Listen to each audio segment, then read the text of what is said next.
اسی ان اکرمکم عند اللہ اتقاکم کے ذیل میں دیکھیے گا حضرت امام خمینی کی شخصیت کو 3 جون یعنی 1989 ان کی برسی کی تاریخ، اور اسی مناسبت سے آج چونکہ 4 جون ہے تو ہم نے برسی کے حوالے سے بھی امام خمینی علیہ رحمہ انہیں خراج عقیدت پیش کرنے کے لیے بھی یہ سلسلہ رکھا ہے۔ حدیث مولا علی علیہ السلام ایک ہے، میں اس کے ذریعے سے امام خمینی کی شخصیت کے بارے میں کچھ بات کرنا چاہوں گا، لیکن یہ کہ ان اکرمکم عند اللہ اتقاکم ان کی زندگی سے بھی سیکھنے کی ضرورت ہے۔ جب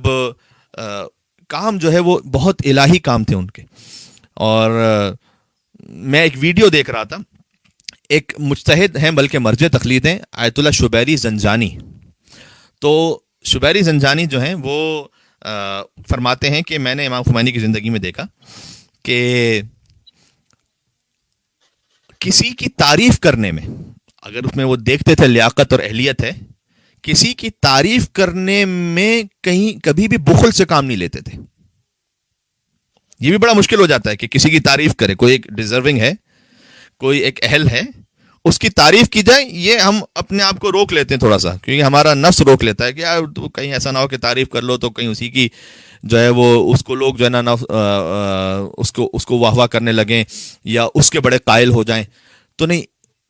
کہتے ہیں آیت اللہ زنجانی کہتے ہیں کہ امام خمینی کسی کی تعریف کرنے میں کہیں پر بھی ہچکچاتے نہیں تھے، اگر یہ تعریف وہ تعریف ہو رہی ہے کہ جو جینوئن تعریف ہے، ٹھیک ہے،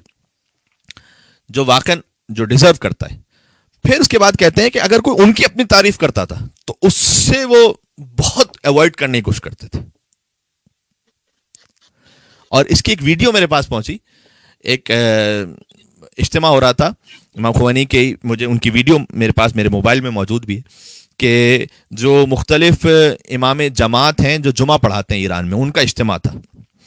تو وہ سب امام خمینی علیہ رحمہ کے پاس آئے ہوئے تھے، تو آیت اللہ مشکینی ان تمام کی جانب سے ایک نمائندہ بنتے ہوئے گفتگو کرتے ہیں امام خمینی سے مائک پر، اور وہ یہ کہتے ہیں کہ جب انہوں نے آغاز کیا آیت اللہ مشکینی نے امام خمینی کو مخاطب کرنے کے لیے، تو انہوں نے اسٹارٹ اس طرح سے کیا اعوذ باللہ اور بسم اللہ اور خطبے کے بعد کہ مثال کے طور پر رہبر بزرگ اور رہبر کبیر جہان اسلام اور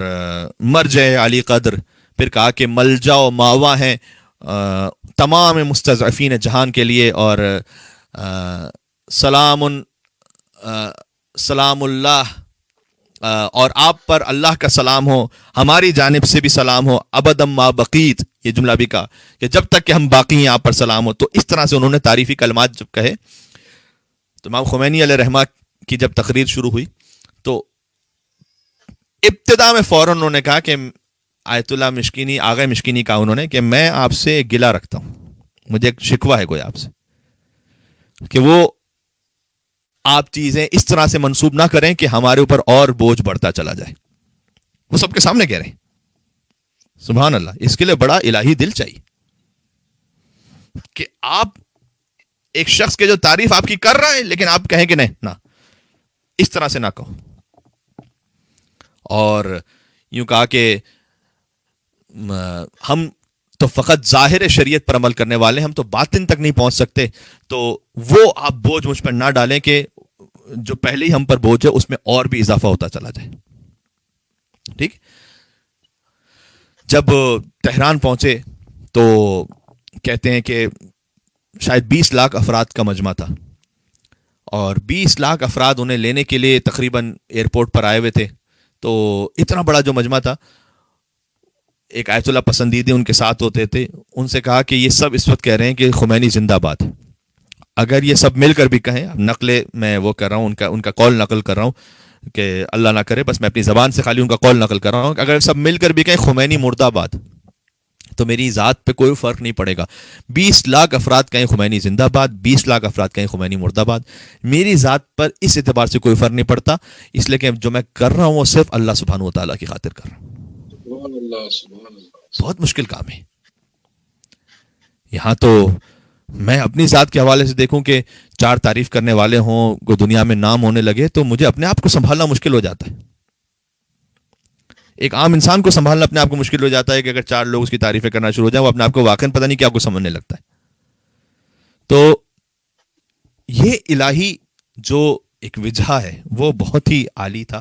اور میں مولا کائنات کی حدیث کو سنا کر آپ کی خدمت میں اس بات کو اختتام کروں گا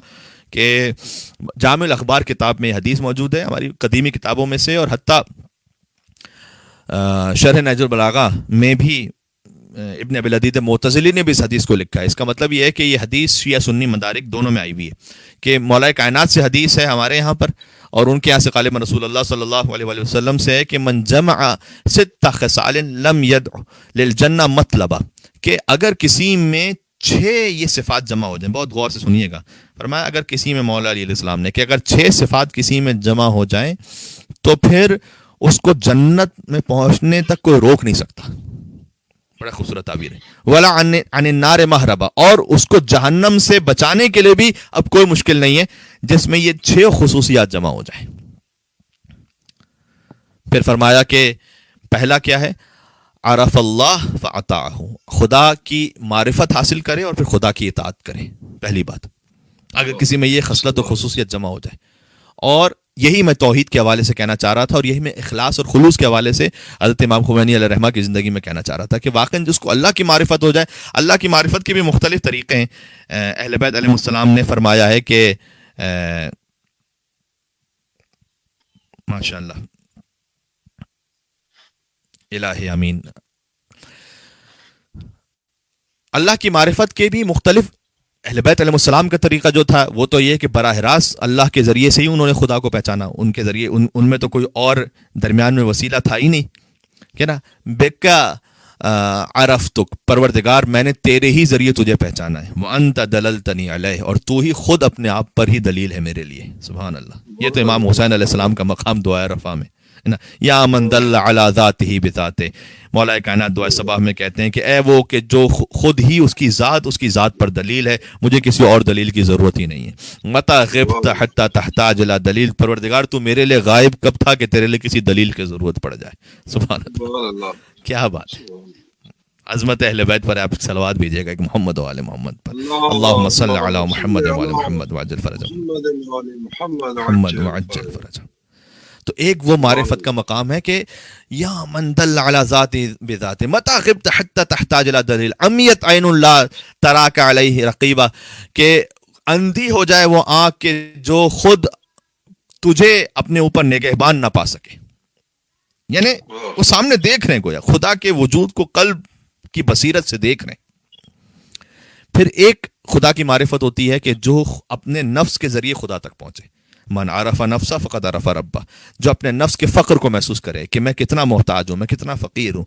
میں لمحہ بلمحہ کسی عطا کرنے والے کا محتاج ہوں، اگر میرا کوئی خالق نہ ہوتا تو میرا وجود نہ ہوتا۔ من عرف نفسہ فقد عرف ربہ، جو اپنے نفس کے ذریعے سے خدا تک پہنچے، یہ دوسرا مرحلہ ہوتا ہے۔ پھر تیسرا مرحلہ ہوتا ہے کہ وہ کائنات کے نظام کو دیکھ کر اللہ تک پہنچے،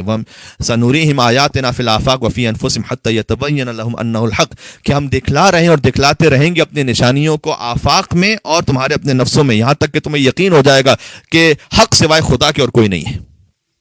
سبحان اللہ، سبحان اللہ، ماشاء اللہ، اللہ اکبر، یہ معارف کا خزانہ ہے، سبحان اللہ ہمارے پاس۔ تو ایک پھر ہم کائنات سے خدا تک پہنچتے ہیں، اہل بیت کا مقام وہ خود خدا ہی کے ذریعے خدا تک پہنچتے ہیں، وہ بیچ میں کچھ ہے ہی نہیں۔ جب انہیں اللہ نے خلق کیا تو کائنات تھی ہی نہیں، تو خدا ہی تھا فقط، تو خدا کے ذریعے سے انہوں نے خدا کو سمجھا ہے۔ پھر ایک ہے کہ ہم اپنے نفس کے ذریعے سے خدا کو سمجھیں، تیسری منزل ہے کہ کائنات کے ذریعے سے خدا کو سمجھیں۔ پھر فلاسفہ جو ہیں وہ عقلی دلیلوں کے ذریعے سے خدا تک پہنچتے ہیں، ٹھیک ہے نا، کہ خدا واجب الوجود ہے، ہم ممکن الوجود ہیں، خدا کا جو شریک ہو نہیں سکتا وہ ممتنع الوجود ہے، تو ممکن الوجود محتاج ہے واجب الوجود کا۔ یہ سخت عقلی دلیلیں ہوتی ہیں جس کے ذریعے سے خدا تک پہنچا جائے۔ بہرحال کسی بھی طریقے سے کوئی خدا تک پہنچے، لیکن مولا کائنات کہتے ہیں کہ جس میں یہ 6 چیزیں جمع ہو جائیں اسے جنت پہنچنے سے کوئی روک نہیں سکتا۔ یہ علی کہہ رہے ہیں جو خود قسیم الجنت والنار ہے۔ پہلا کہا کہ اگر کوئی خدا کو معرفت حاصل کر لے، کما حق تو کوئی سمجھ ہی نہیں سکتا، لیکن وہ اپنی حیثیت اور بساط کے مطابق اگر خدا کی معرفت حاصل کر لے اور خدا کی اطاعت کرنا شروع کر دے، اسے جنت پہنچنے سے کوئی نہیں روک سکتا۔ جو آپ کو ہمارے علماء میں نظر آتا ہے، اور کیا آج حضرت امام خمینی کے حوالے سے ذکر ہو رہا ہے تو میں اس حوالے سے ذکر کر رہا ہوں۔ اور دوسرا، فقط خدا کو پہچانا ضروری نہیں ہے، امام نے آگے فرمایا کہ عرف الشیطان فعصاہ، وہ شیطان کو بھی سمجھ جائے اور شیطان کی مخالفت شروع کر دے، ٹھیک ہے، یہ بھی ضروری ہے شیطان کی چالوں کو بھی سمجھنا ضروری ہے. کئی مرتبہ شیطان ہوتا ہے وہ دل میں آ کر ایسے ایسے وسوسے ڈالتا ہے اور واقعاً اتنا بڑھا چڑھا کر انسان کو اپنے آپ کو پیش کرتا ہے کہ وہ سمجھنے لگتا ہے انسان کے پتہ نہیں واقعاً میں لگتا ہے کہ اس سے اچھا تو میرے سے اچھا تو مومن میرے خیال میں کوئی نہیں ہوگا, کم سے کم میلبرن میں تو میرے سے اچھا کوئی مومن نہیں ہے. یہ انسان سمجھنے لگتا ہے اپنے آپ کو نا. یہ شیطان کو بھی وہ پہچانے گا. شیطان کبھی حسد ڈال رہا ہے میرے دل میں, کبھی وسوسہ ڈال رہا ہے, کبھی غرور ڈال رہا ہے, کبھی تکبر ڈال رہا ہے. تو شیطان کو بھی سمجھے, شیطان کی چالوں کو, اور فعصا ہو. اور کئی مرتبہ ایسا ہوتا تھا, ہم نے علماء سے سنا ہے کہ مثلا ابھی تو انقلاب آیا بھی نہیں تھا, امام خمینی علیہ رحمان نجف اشرف میں ہوتے تھے, تو ان کے پاس کچھ لوگ آتے تھے, ان کی بڑی تعریفیں کرتے تھے, اتنی تعریفیں کرتے تھے کہ ایسا لگتا تھا کہ بس اس سے زیادہ تو کوئی معتقد ہے نہیں امام خمینی کا. اور جو بعد میں جو ان کے اطراف کے افراد ہوتے تھے, امام خمینی وہ بیان کرتے ہیں کہ امام خمینی ہم سے کہتے تھے کہ ان لوگوں سے بچ کے رہنا, یہ جو میری ابھی یہ بات کر کے گیا نا, اس سے بچ کے رہنا ذرا. ہم کہتے تھے یہ تو آپ کا بہت معتقد, بہت مخلص لگ رہا ہے. وہ کہتے تھے کہ نہیں, یہ بعد میں تمہیں پتہ چلے گا. ٹھیک ہے, تو وہ شیطان کی مکاریوں کو بھی سمجھتا ہو انسان, اور فعصا ہو, اور اس کی مخالفت کر سکے. وعرف الدنیا فرفضہ, اور وہ دنیا کو, اور فعرف الدنیا فرفضہ, وہ دنیا کو پہچانتا ہو اور دنیا کو ٹھکرانا بھی جانتا ہو. سبحان اللہ. یہ مولا کہہ رہے ہیں کہ اگر کوئی ایسا ہو جائے تو پھر وہ جنت میں پہنچنے سے اسے کوئی نہیں روک سکتا. ٹھیک ہے. اچھا, وعرف الآخرہ فطلبہا, اور آخرت کو بھی پہچانتا ہو, وہ آخرت کی بھی معرفت رکھے اور اس کے لیے اپنی زندگی میں بس اس کی زندگی کا ہم و غم بن جائے کہ مجھے آخرت چاہیے. وعرف الباطل فاتقاہ, باطل کو بھی سمجھے اور باطل سے اپنے آپ کو بچائے. اور وعرف الحق, اور حق کو سمجھے. فاتبعہ, اور حق کی اتباع کرے, یہ حق کا اتباع کرے. یہ وہ شخص ہے کہ جو مولا نے کہا کہ یہ جنت میں جائے گا. تو ہمیں خدا کو بھی پہچاننا ہے, شیطان کی مکاریوں کو بھی سمجھنا ہے, اور دنیا کو بھی پہچاننا ہے کہ دنیا ہمیں کیسے فریب دے رہی ہے. آخرت کو سمجھنا ہے, دنیا کو سمجھنا ہے اس لیے کہ تاکہ ہم دنیا کو ٹھکرا سکیں. آخرت کو سمجھنا ہے اس لیے کہ ہم آخرت کو طلب کر سکیں. باطل کو سمجھنا ہے تاکہ باطل سے اپنے آپ کو بچا سکیں. حق کو سمجھنا ہے تاکہ حق کا اتباع کر سکیں. انشاءاللہ اللہ سبحانہ و تعالی ہمیں توفیق عنایت فرمائے اور ہم اس راہ میں آگے بڑھ سکیں. تو عزیزان گرامی, یہ صفات آپ کو علماء میں, مراجع میں, اور بالخصوص حضرت امام خمینی علیہ الرحمہ میں بہت واضح ہو کر نظر آئیں گی. الہی زندگی تھی, لہٰذا آخر میں یہ کہا کہ با قلبی آرام و دلی مطمئن از دنیا میر روم. بہت بڑی بات ہے یہ کہ میں مطمئن دل کے ساتھ اور ایک آرام دہ نفس کے ساتھ, کوئی بوجھ نہیں ہے میرے دل پر, دنیا سے جا رہا ہوں. وقت آخر بہت سے ریگریٹس ہوتے ہیں انسان کو, کاش فلاں نہ کیا ہوتا, ایسا نہ کیا ہوتا, ویسا نہ کیا ہوتا, یہ نہ ہوتا, وہ نہ ہوتا. کہنے میں مطمئن دل کے ساتھ دنیا سے جا رہا ہوں. جو کیونکہ امام خمینی مکتب اہل بیت کے شاگرد ہیں, تو یہ آپ کو شبیہ نظر آئے گی جو امام مطلق مولا علی مرتضیٰ علیہ الصلوۃ والسلام, ان سے درس حاصل کیے ہوئے نا. تو لہٰذا جب علی کے فرق اقدس پر ضربت لگی تو علی کہتے ہیں فزت و رب الکعبہ, کعبے کے رب کی قسم علی کامیاب ہو گئے. یہ کعبے کے رب کی قسم علی کامیاب ہو گیا. یہ بہت بڑا معاملہ ہے کہ انسان وقت آخر کسی میں ہے جرت کہ جو یہ کہہ سکے کہ ہاں میں خدا کی قسم کھا کے کہتا ہوں کہ میں کامیاب ہو گیا. یہ علی مرتضیٰ علیہ الصلوۃ والسلام ان کے خانوادے کا مقام ہے اور مرتبہ ہے. اور امام حسین علیہ السلام کے لیے روایات میں ہے کہ جیسے جیسے عاشور کا دن گزرتا چلا جا رہا تھا, ان کے چہرے کا نور اور نمایاں ہوتا چلا جا رہا تھا. اللہ اکبر. عزیزان گرامی, جس نے 18 برس کے جوان کڑیل لاشے کو اٹھایا ہو تو چہرے پر تو ویسے ہی ضعف آ جانا چاہیے اور چہرہ مرجھا جانا چاہیے. پھر جس نے 6 مہینے کے اپنے معصوم بچے کا سر اور گلا ذبح ہوتے ہوئے دیکھا ہو, اس کی کیا کیفیت ہونی چاہیے. جس نے اپنے بھتیجے کی لاش کے ٹکڑوں کو اٹھایا ہو, جس نے اپنے اون و محمد جیسے بھانجوں کے لاشوں کو اٹھایا ہو, ایک کے بعد ایک اتنی شہادتوں کو دیکھا ہو, جو جانتا ہو کہ اب جب میں یتیم ہو جاؤں گا تو میری بچی کو تماچے لگائے جائیں گے, جو جانتا ہو کہ جب میں شہید ہو جاؤں گا تو میری بچی کو تماچے لگائے جائیں گے، جو جانتا ہو کہ جب میں شہید ہو جاؤں گا تو میری خواہر کے سر سے چادر چھین لی جائے گی، اتنے سخت ترین مصائب ہوں گے۔ لیکن فوج یزید میں سے ایک شخص کا بیان ہے کہ میں نے وقت آخر حسین کو دیکھا تو ان سے زیادہ چہرہ انور میں نے کسی اور کا کبھی دیکھا ہی نہیں تھا زندگی میں۔ سبحان اللہ، اتنا نورانی چہرہ۔ تو یہ حسین چونکہ وہ تو خود باب اللہ ہے، سبحان اللہ۔ عزیزان گرامی، میں آپ کی خدمت میں بس ان مصائب کے ساتھ اختتام کر رہا ہوں اب آہستہ آہستہ، اور اللہ سبحانہ و تعالیٰ امام خمینی علیہ رحمہ ان کی روح کو مزید بلند فرمائے اور سید الشہداء کے ساتھ ان کی روح کو ملحق فرمائے، اس لیے کہ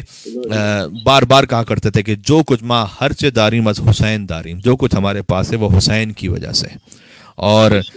خود پر سخت ترین مصیبت بھی آتی تھی، میں نے ڈاکٹر رفیع سے یہ سنا تھا کہ خود پر سخت ترین مصیبت بھی آتی تھی تو امام خمینی کوہ ذی وقار کی طرح مطلب روتے نہیں تھے کبھی بھی اس طرح سے، حتیٰ یہ کہ خود کے جواں سال مطلب بیٹے کی شہادت ہو گئی، مصطفیٰ خمینی نجف میں خبر آئی، اور عالم بیٹا، اتنا لائق اور مطیع بیٹا، تو لوگ حیرت سے دیکھ رہے تھے کہ امام خمینی رو نہیں رہے، تو بعض لوگ کہنے لگے کہ خیریت تو ہے، کہیں ایسا ہوتا ہے نا جب بہت زیادہ شوق لگ جاتا ہے انسان کو تو پھر وہ رو بھی نہیں پاتا، وہ کہیں یہ کیفیت تو نہیں ہے، تو بعض لوگ پریشان ہو گئے۔ تو آگے کوثری جو امام خمینی کے پاس رہتے تھے اور ان کی مداحی یعنی امام حسین کے مصائب وہ پڑھا کرتے تھے ان کے پاس، تو کہتے ہیں آگے کوثری گئے ان کے پاس اور انہوں نے جا کر شہزادہ علی اکبر کے مصائب پڑھنا شروع کیے، تو دھاڑے مار مار کر امام خمینی نے رونا شروع کیا جیسے ہی شہزادہ علی اکبر کے مصائب کا ذکر ہوا۔ تو عزیزان گرامی، جس کا دل حسین سے جڑا ہوا ہو اور حق ہے اس بات پر، دیکھیں افراط و تفریط دونوں معاملات میں ٹھیک نہیں ہے۔ اب میں منزل مصائب پر ہوں تو میں اس میں تفصیل میں نہیں جاؤں گا، لیکن افراط و تفریط ٹھیک نہیں ہے۔ بعض لوگ یہ کہیں کہ جناب یہ رونے میں کیا رکھا ہے، ہمیں تو کچھ مثبت کام کرنا چاہیے، کوئی پریکٹیکل کام کرنا چاہیے۔ العیاذ باللہ، ایسا نہیں کہنا چاہیے۔ اور اگر کوئی یہ کہے کہ بس اگر میں رو لوں گا امام حسین پر تو میری ساری ذمہ داریاں اور تو ختم ہو جائیں گی، نہیں، یہ افراط و تفریط صحیح نہیں ہے۔ معاشرے کے پروڈکٹیو کام وہ بھی اپنے مقام پر ضروری ہیں، اسی طریقے سے اب عبداللہ حسین علیہ السلام پر گریہ بھی اسی طریقے سے ضروری ہے، اور امام حسین علیہ السلام پر جو گریہ ہے وہ بس میں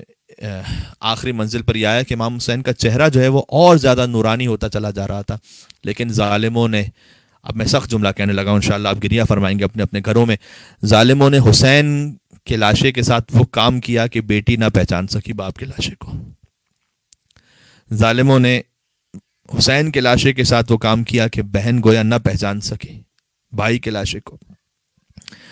انت اخی الحسین، کیا تو ہی حسین ہے؟ لاشا اس قدر ٹکڑے ٹکڑے ہو چکا تھا عزیزوں۔ جب کربلا، ہماری دعا ہے کہ جلد کھل جائے اور ہم پہنچیں کربلا معلیٰ، جب کربلا جانا تو یہ نہ سمجھنا کہ حسین کا کوئی جسم اطہر گویا دفن ہے، بلکہ لاش کے ٹکڑے ہیں کہ جو دفن ہے، لاش کے ٹکڑے ہیں کربلا معلیٰ میں کہ جو دفن ہے۔ جب ذریعہ مطہر کے پاس پہنچنا تو یہ تصور کرنا کہ ایک سر بریدہ لاشا ہے اور لاش کے ٹکڑے ہیں۔ عزیزان گرامی، جب ہمارے لیے یہ سننا اتنا سخت ہوتا ہے تو ذرا سوچو کہ جب سید سجاد نے اپنے باپ کو دفنایا ہوگا، امام خمینی کی برسی کا موقع ہے، ان کے لیے تاریخ کا کہتے ہیں کہ بڑے جنازوں میں سے ایک بہت بڑا جنازہ تھا امام خمینی علیہ رحمہ کا، کہتے ہیں کہ 10 ملین افراد، 1 کروڑ افراد تھے جنازے میں، کفن دیا گیا، کفن کو تبرکن لوگوں نے لے لیا، پھر کفن لے کر چلے گئے، وہ دوسرا کفن دوبارہ سے دیا گیا۔ جو حسین کے در کے شاگرد ہوں انہیں تو یہ نصیب ہو جاتا ہے کہ 2 کفن مل جائیں، لیکن خود آقا ابا عبداللہ الحسین علیہ السلام 3 دن بے گور و کفن حسین کا لاشا کربلا معلیٰ کی زمین پر تھا اور کوئی دفنانے والا موجود نہیں تھا۔ ایک بیٹا تھا لیکن ہاتھوں میں ہتھکڑیاں تھیں، پیروں میں بیڑیاں تھیں، گلے میں خاردار توق۔ انا للہ و انا الیہ راجعون، رضا بقضائک و تسلیما لامرک وسیعلم الذین ظلموا ای منقلب ینقلبون۔ السلام علیک یا ابا عبداللہ، اپنے دلوں کو کربلا لے کر چلیں۔ وعلی الارواح التي حلت بفنائک، السلام علی الحسین وعلی علی بن الحسین وعلى أولاد الحسين وعلى أصحاب الحسين۔